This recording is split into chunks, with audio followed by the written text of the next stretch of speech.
It's getting closer and closer to Christmas, so I've got another Christmas card. This one is combining several unlikely elements together, and it was quite a challenge to actually use all of the pieces in this week's set together. So I hope you guys enjoy this effect.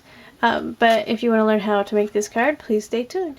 Today I'll be using the Trim a Tree 6x6 plastic stencil, a sheet of the red suede paper, the heat resistant acetate, and this package comes with 5 8.5 by 11 sheets, and last but not least, the Sidestep card template by Therese Welch.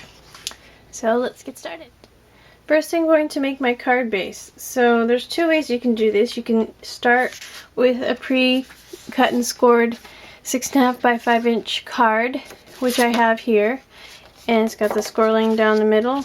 Or you can start with a regular piece of cardstock and simply cut a piece that is 10 inches by 6 inches and then score in the middle to create your card base.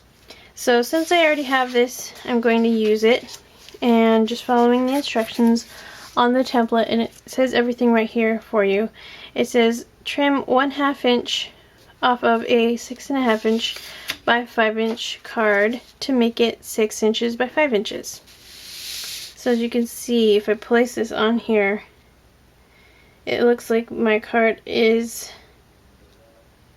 just almost the right size, and like it says, I need to trim off a 1/2 inch. So I'm going to go ahead and just trace this line, and if your pencil accidentally marks on the plastic, it erases very easily, so just do that.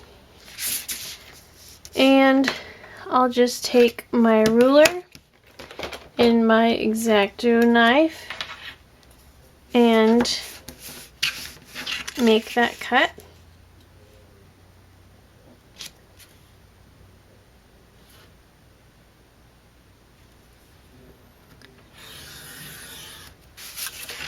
Okay, now once I've done that, I'll need to align my card base with this shape. And I'll just trace all of the lines on here.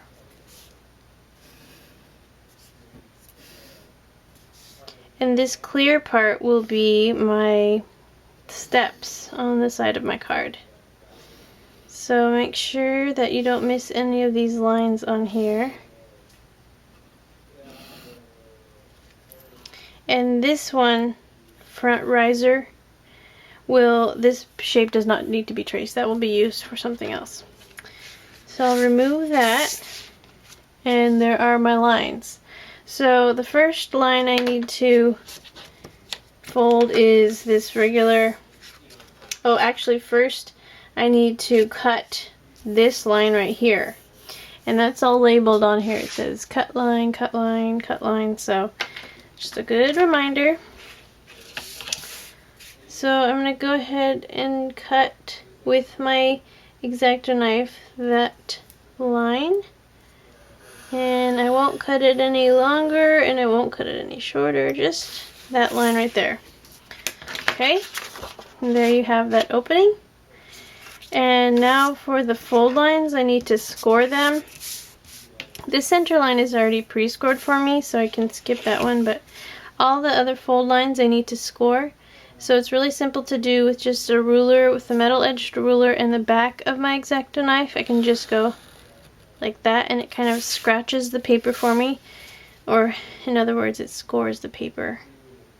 So it creates these nice, sharp, straight folds. And these will become the side steps of your Sidestep card. Okay, now for the folding. I'm going to start with this line up here. It says mountain fold. So mountain means coming up at me like a mountain. Next fold is this one, valley fold.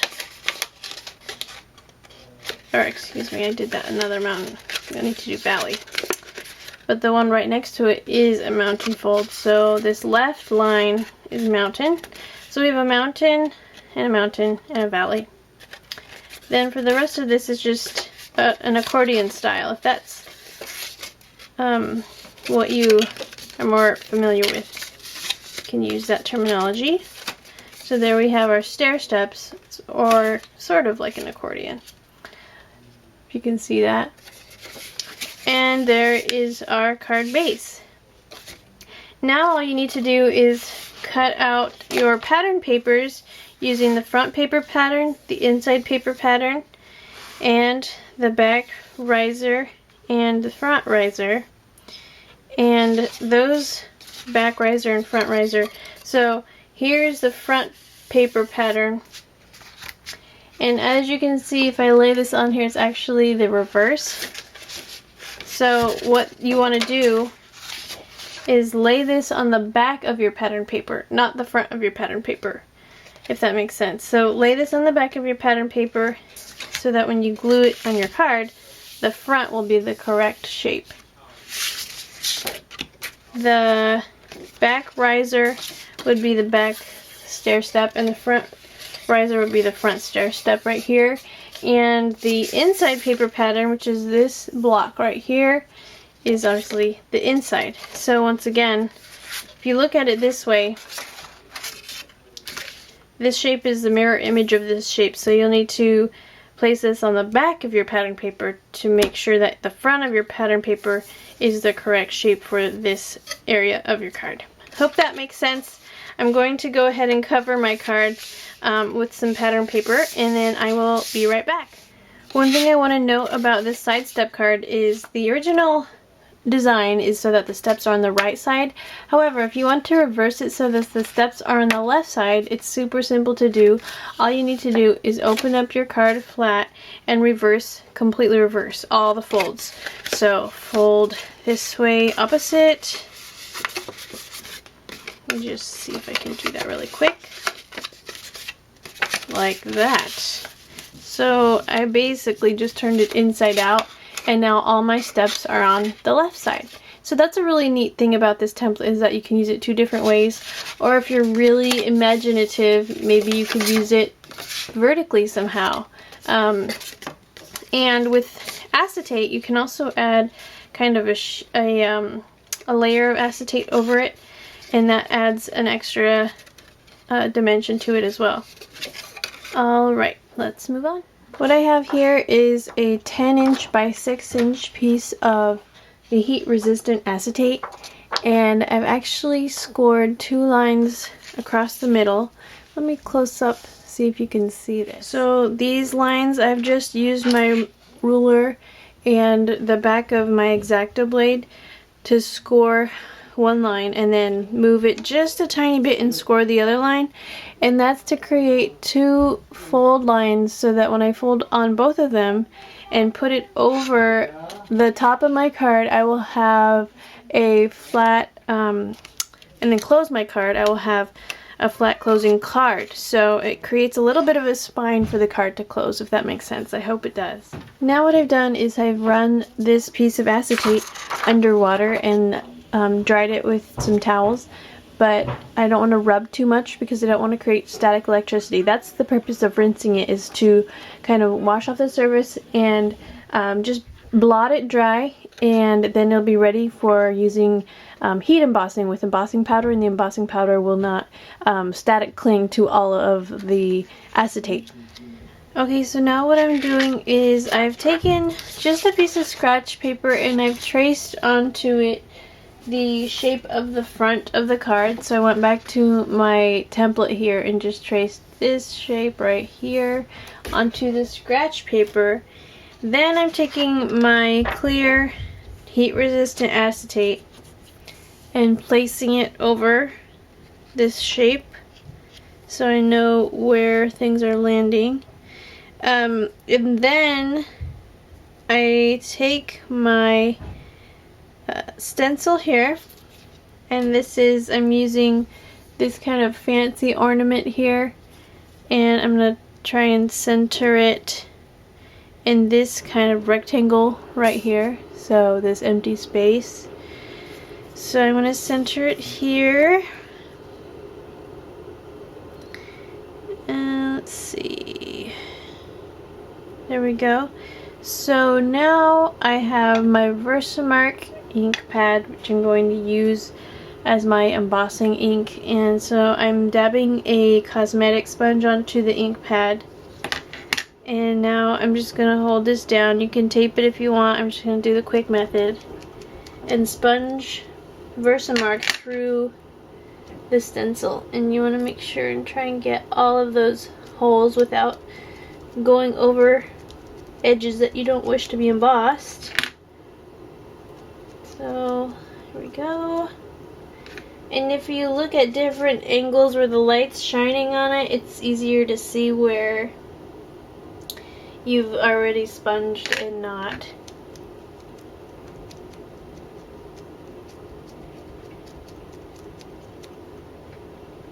Okay. It's looking pretty good, I think. So I'm going to remove my stencil. Of course, you can't see anything because everything's clear or white. Sorry about that, but let's see if we can... If I can get the light to shine on it. There we go. There's my ornament. Okay, so I'm gonna get my embossing powder. Alright, so I sprinkled this image with the Zing Gold Glitter embossing powder. So it's a glittery gold embossing powder. So I'm going to now tap it off. Hopefully it won't static cling to anything.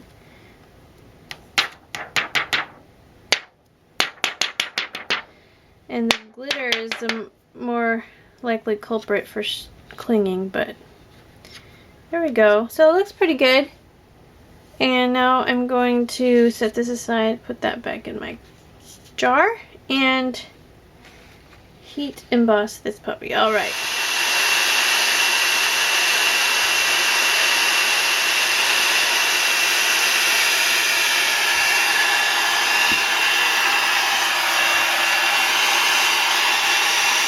Alright, and there's a close-up of the embossed design.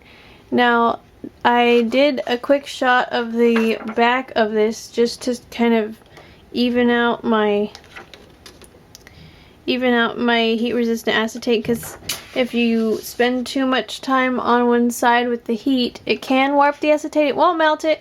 It will warp it a little bit, but if you just hit the other side briefly, it should even out. Alright, moving on. Now that my shape is embossed, I'm going to fold my acetate. Now I want to fold it on both of those narrow scored lines, so I'm just going to fold along one of them here, and then just use my fingernail to kind of tighten that fold. Then I look closely to see which one hasn't been folded and try and adjust my acetate so I can fold the second one. You might have to pull the front of the acetate a little bit to get that second one to fold.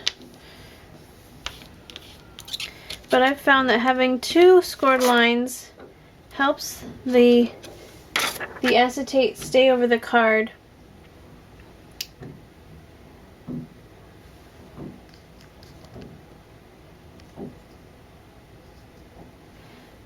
It helps the acetate stay flat over the card. So when you place this acetate jacket over this sidestep card, it's gonna look something like this.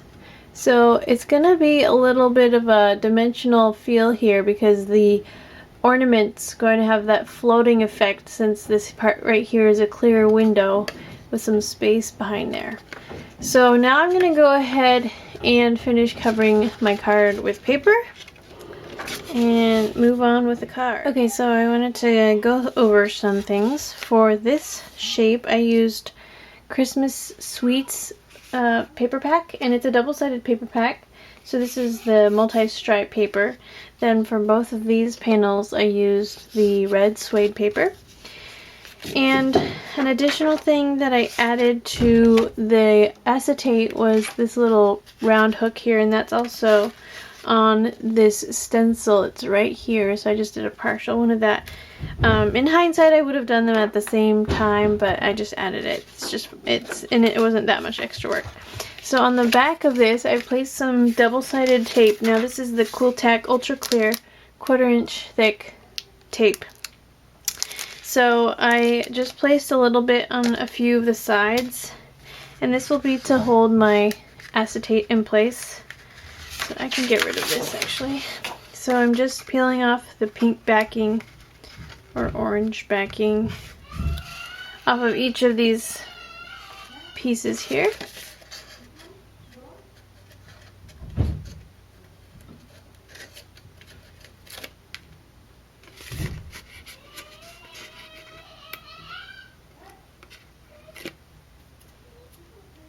Okay, so now I'm going to take my folded acetate piece and I'm going to drape it over the front so that the fold is right next to the fold of the card, just to make things align. And then I'll just close the card like so and press along those other tapes. Now if there's excess acetate, you can always trim that off. And now I have a floating ornament. Now for the greeting on the front, I'm using some dazzles. These are the tiny Christmas words dazzles. I've placed the Noel on a piece of white cardstock and just made this inch thick strip of the red suede paper. So I'm going to glue that to there, and I'm going to cut a notch in this end, and I will be right back. So here's what my card looks like so far. I glued the Noel on top of the acetate, and since this acetate is only attached on the back, I can lift this front flap. So that's a nice little added feature. It adds some dimension to the card. Now, one of the things I want to do is back this ornament so that it doesn't disappear quite so much. So I've chosen some of this green paper, and I'm going to trace my ornament shape onto the paper,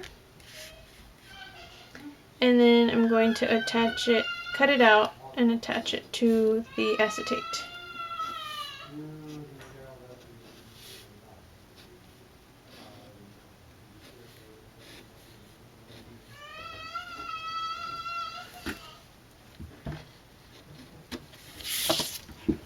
So I've just traced the outer edges. I don't know if you can see that, but I've just traced the outer edges of the shape. So now I'm going to cut out just around the outside of that shape.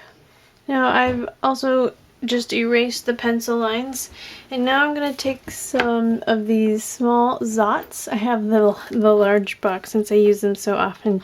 This box is really neat because it comes with 900 zots. So I'm going to take a few zots, go back to my card here, open that front flap, and then place them on parts of the gold that won't show in the front. Just a few spots, maybe 4.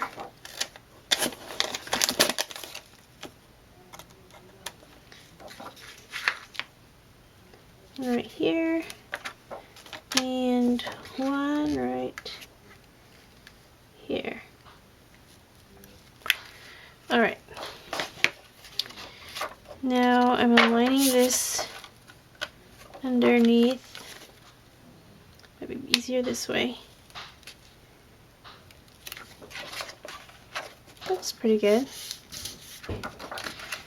Okay, so now I have a gold and green ornament on my card that's floating in that little window area.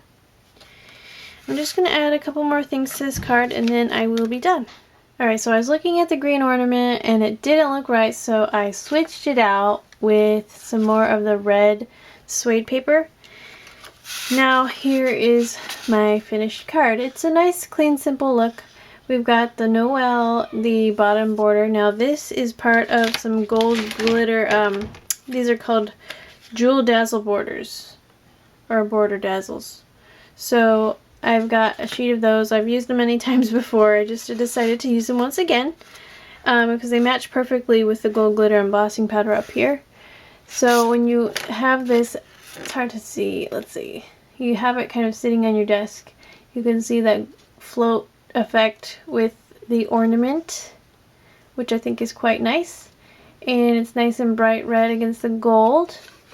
And we've got the Noel here with a little ribbon, and this strip of suede paper is on top of the acetate. Let me just like run my hand underneath so you can see what's on top.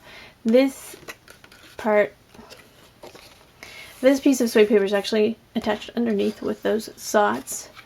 And then blank inside, and there is your Christmas card. So I hope you enjoyed this week's project. Thank you so much for sticking with me, and please join me again next week. Stay tuned for today's bundle. Thanks for watching.